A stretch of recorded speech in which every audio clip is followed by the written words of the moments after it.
The lesser adjutant. A large stork with an upright stance. A bare head and neck without a pendant pouch. It has a length of 87 to 93 centimeters, weighs from 4 to 5.71 kilograms and stands about 110 to 120 centimeters tall. The only confusable species is the greater adjutant. But this species is generally smaller and has a straight upper bill edge, measuring 25.8 to 30.8 centimeters in length, with a paler base and appears slightly trimmer and less hunchbacked. The skull cap is paler, and the upper plumage is uniformly dark, appearing almost all black. The nearly naked head and neck have a few scattered hair-like feathers. The upper shank is grey rather than pink.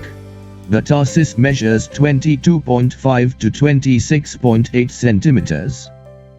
The belly and undertail are white.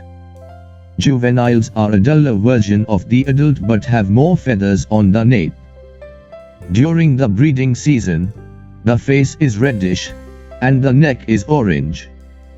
The larger median wing coverts are tipped with copper spots and the inner secondary coverts and tertials have narrow white edging.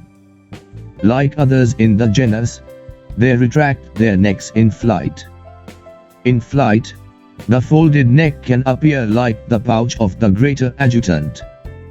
Males and females appear similar in plumage, but males tend to be larger and heavier build.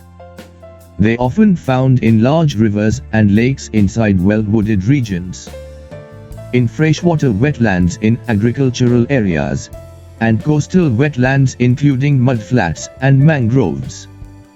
It is found in India, Nepal, Sri Lanka, Bangladesh.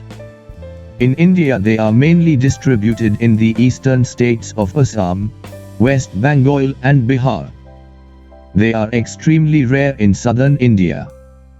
They stalk around wetlands feeding mainly on fish, frogs, reptiles, large invertebrates, rodents, small mammals and rarely carrion. The breeding season in India is November to January in Assam and January to February in Chhattisgarh. The nest is made of large stick with 1.5 meter wide times 1.2 meter deep, built 12-30 meter of ground in large tree. The average clutch size is 2 to 4 eggs. They are formerly common and widespread across extensive range in South and Southeast Asia, but has declined dramatically and has disappeared from many areas in recent decades. They fall under vulnerable species. Thank you for watching. For more video, please like and subscribe the channel.